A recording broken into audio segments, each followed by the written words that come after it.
Olá pessoas, tudo bem? Prontos para o terceiro vídeo da série de indicações? Pois é, eu gravei uma porrada de vídeo de indicação de livro, ficou gigante e eu achei melhor dividir. Então, o primeiro vídeo, que você deve ter assistido já, eram as indicações de livros mais filosóficos, envolvendo comunicação, sociologia e filosofia. Eram livros mais densos de se ler, embora deem um panorama geral sobre a sociedade, a civilização moderna, por aí vai. São livros muito interessantes para se aprofundar no tema e ter uma visão geral de como que é a sociedade. O segundo vídeo foi especificamente sobre linguística aplicada, análise do discurso. Foram poucos livros, eu acho que o vídeo deve ter ficado bem curtinho. E nele eu coloquei Charradot, Bakhtin, por aí vai. São livros, vamos pensar numa pirâmide invertida. Vamos ver a sociedade primeiro, aí a gente vai focar na questão da linguística, de como que a comunicação é feita. E por fim, o vídeo de hoje é sobre a imprensa brasileira. Você vai ver uma série de indicações de livros de estudiosos e jornalistas brasileiros que eu selecionei aqui da minha estante para você poder ler um pouquinho mais, se aprofundar um pouquinho mais sobre o que é a imprensa brasileira, como que os jornalistas enxergam, como que os estudiosos enxergam, relações de poder, contrapoder, mídia e por aí vai. É a minha parte preferida, porque tem alguns livros aqui que são maravilhosos, certo? Então fica aí com as indicações.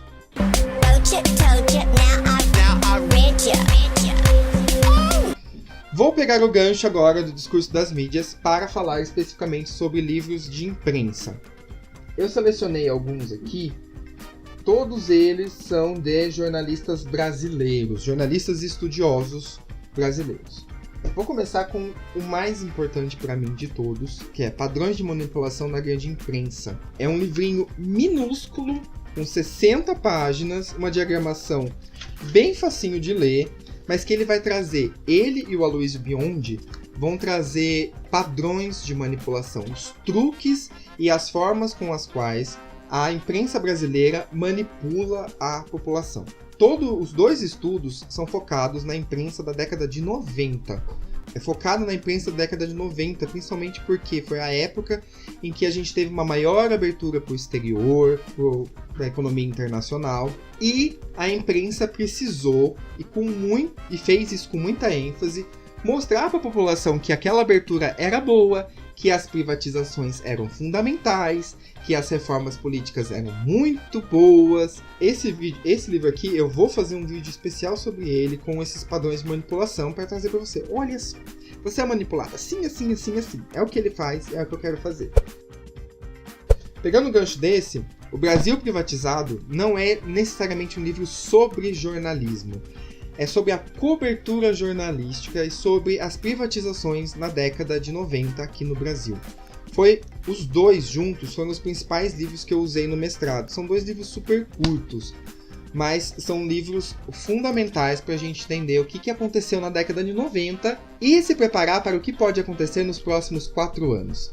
Esse livro aqui é do Aloysio Biondi, que foi um jornalista econômico muito famoso enquanto vivo, e ele fez um estudo aqui sobre as principais notícias que foram veiculadas ao longo da década de 90, que corroboraram, que deram argumentos que fortaleceram a visão na cabeça das pessoas, da população, seu pai, sua mãe, porque você era pequeno, ou você, se já tem uma idade mais...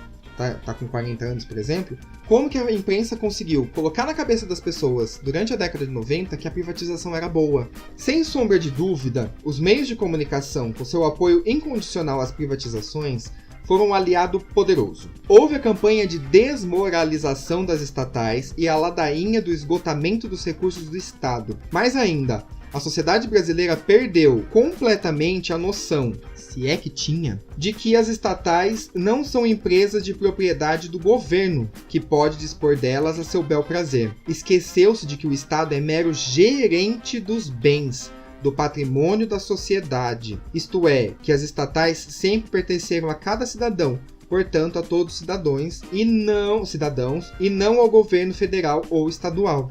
Essa falta de consciência coletiva, reforçada pelos meios de comunicação, repita-se, explica a indiferença com que a opinião pública viu o governo doar por 10 o que valia 100. um negócio da China que, em sua vida particular, nenhum trabalhador, empresário, nenhuma família de classe média ou povão aceitariam. Mas aceitou.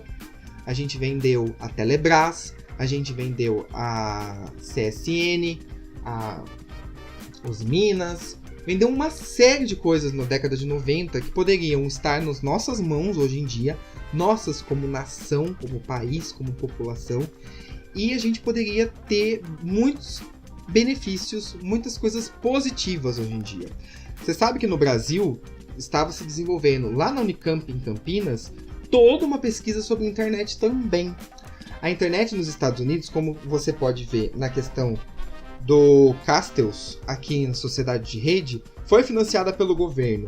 O Brasil não estava muito atrás, estava sim defasado por conta de N fatores, que a gente pode discutir em outro vídeo, mas a gente estava investindo nessa questão também. E todo esse estudo foi jogado no lixo.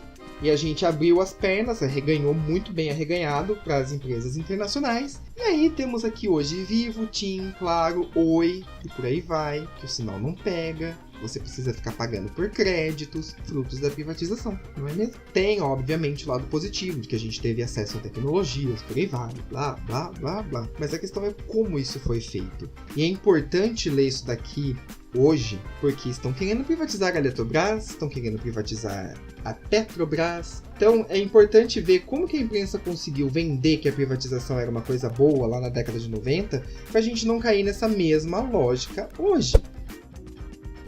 Outro livro, também de brasileiros, é esse aqui, Mídia, Poder e Contrapoder, do Denis Moraes, Inácio Ramonet e Pascoal Serrano. Eu usei muito esse livro aqui também no meu mestrado.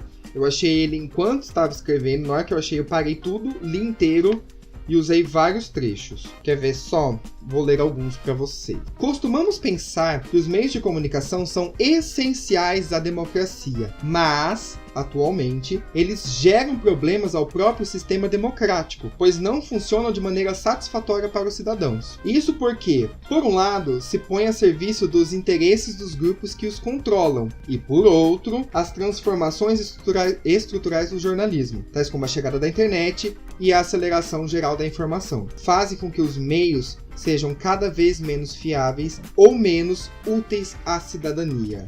Esse é de um artigo do Ramonet, que está aqui nesse livro. O outro é do Serrano. Lembremos que os donos dos meios de comunicação não são nem mesmo empresários do ramo, mas empórios empresariais com ações e interesses em todos os setores, desde multinacionais das telecomunicações, que controlam os canais de divulgação da informação, até grupos bancários imprescindíveis para seu financiamento. Nas economias de mercado, as estruturas privadas são obrigadas por lei a maximizar os lucros de seus acionistas. Tem mais uma citação aqui que eu vou colocar só no Instagram, que é sobre a concentração de poder dos meios de comunicação. Isso tem tudo a ver com um dos projetos do PT, que era sobre a desconcentração da mídia. Então, esse livro aqui é muito importante nesse momento também. Todos são, né? Acho que eu já falei isso mais de uma vez. Ele é muito importante, é da editora Boitempo, patrocinado pela FAPERJ, que é a FAPESP do Rio de Janeiro. E ele traz uma análise bem crítica, bem com o dedo na ferida do que acontece com a imprensa brasileira, que dá, né, para expandir para a imprensa mundial facilmente, porque a gente é simplesmente um projetinho perto do que a Disney é, por exemplo. Ele é muito interessante também. Não sei se vocês perceberam, mas todos esses livros aqui estão correlacionados. Tem indústria cultural, tem sociedade em rede, tem manipulação, tem tudo isso. Então, se você quer gastar uma grana, compra todo e vai lendo aos poucos. Se quiser uma ordem, depois eu dou essa ordem para vocês para leitura. E para finalizar, eu vou falar 2 em 1, tá? O Quarto Poder, do Paulo Henrique Amorim, e Jornalismo, a notícia como espetáculo, do José Arbex Jr. Esse daqui foi lançado em 2015, se eu não me engano, há pouco tempo. Eu comprei na pré-venda, então tem o autógrafo do Paulo Henrique Amorim, o livro número 91. E esse daqui é de 2001, e é a 4ª edição, então eu não sei se ainda tem para vender. Alguns dos outros livros também eu não sei se tem, vai ser fácil de achar, tá? Mas às vezes tem sebo que faz promoção do Black Friday, então vale a pena ficar atento. Esse livro aqui, ele é uma série de estudos do José Arbex Jr. sobre como que a imprensa transforma notícia em espetáculo, que no fundo é também uma manipulação da população. Ele faz críticas, por exemplo, à Folha de São Paulo, tem um capítulo único e exclusivamente para a Folha. E aí vem você dizer que Folha é comunista. Ele fala também sobre Memórias e Histórias, telenovela, o Império das Corporações, Auschwitz Cultural, O Indivíduo na Era do Clichê, por aí vai. É um livro, eu li há muito tempo atrás. Foi na época do jornalismo também, entre 2005 e 2008. Então eu preciso reler ele. É uma diagramação muito fácil, é uma leitura muito rápida, mas que ele é interessante para você. Tem até as anotações da época do jornalismo aqui. Ele é interessante para você ter uma visão crítica da imprensa também, com casos. E para finalizar, eu já falei um pouquinho dele, O Quarto Poder, o livro do Paulo Henrique Amorim. Seguinte, esse livro eu indico com algumas ressalvas, porque assim, eu comprei ele na pré-venda em 2015, li só até a página 150, não li ele inteiro ainda. Eu me interessei pelo livro porque o Paulo Henrique Amorim, nas redes sociais dele, usa muito a expressão PIG, que é o Partido da Imprensa Golpista. E tem uma visão da qual eu me aproximo muito, que é justamente essa questão do poder que envolve a imprensa, como que a imprensa manipula, que todos os livros que eu já indiquei falam um pouquinho disso, certo? Na hora que eu fui ler, tem muita coisa dele, são anotações que ele foi fazendo ao longo de vários e vários anos. Tem fotos dele novinho, ele vai contando a trajetória dele. Só que assim, tem coisas... Eu tenho 32 anos, tem coisas que eu não vivi, obviamente, e tem pessoas aqui que eu não conheço. Então ele vai citando uma pessoa, outra, uma pessoa, outra, uma pessoa, outra, e você fica assim... Quem? Porém, no quesito história da imprensa brasileira, história do jornalismo brasileiro e essa questão do quarto poder, o poder que envolve a imprensa, tem algumas coisas muito interessantes aqui. Eu ainda vou ler ele inteiro, não sei quando, mas vou. Mas eu resolvi colocar na indicação porque é importante a gente ter visões de jornalistas que enxergam o que a imprensa brasileira é. E ele, nas redes sociais dele, ele tem um discurso muito ferrenho, muito crítico a imprensa, assim como o José Arbitz tem nesse livro aqui, que foi o último que eu indiquei, certo? Então fica a dica, se você gosta do Paulo Henrique Amorim, se você não lembra quem que é aquele que fala assim, olá, tudo bem? É esse cara aqui. Acompanha ele nas redes sociais, dá uma olhada no como que é o discurso dele, qual que é a crítica que ele faz antes de comprar, para você ter uma noção um pouquinho melhor de quem que é esse jornalista, qual a importância dele, qual que é o discurso e a crítica que ele faz. Então é isso. Eu tava gravando os vídeos e ficou um negócio gigante. Esse é o terceiro vídeo, então, da série de indicações de livros, porque eu picotei tudo. Tem vários outros, muitos outros que eu poderia indicar. Inclusive tem alguns aqui que ficaram de fora dessa seleção. Mas se você tem alguma outra sugestão, também passe pra gente. Comenta aqui faz um comentário aqui com qual livro que você mais gosta sobre comunicação, sobre filosofia envolvendo comunicação, manipulação, por aí vai. Se você quer outras indicações, quer saber qual seria a melhor ordem para começar a ler, eu vou tentar escrever alguma coisa no blog, colocando uma ordem mais lógica desses livros, tá bom? Assim como eu vou colocar também no Instagram. Eu comecei a colocar várias citações. Como eu gosto muito de anotar o que eu leio e anoto as citações que eu acho mais bonitas, mais interessantes, a cena mais bonita de um livro, por aí vai, eu resolvi começar a transformar isso em imagem e jogar lá no Instagram. Então tem coisa programada até dezembro já. Então se você segue o canal Marca Páginas, se prepara, que tem um monte de citação que vai surgir aí na sua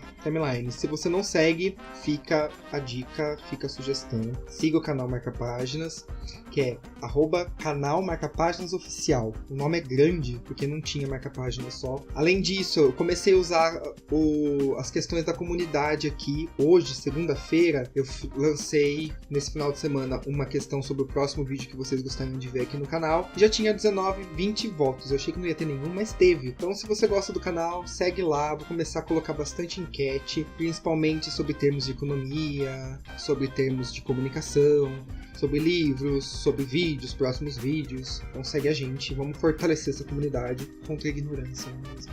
Segue o canal Marca Páginas, clica no sininho para você receber as notificações de quando a gente lançar um novo vídeo e use os comentários pra gente conversar, tá bom? É isso. Tchau.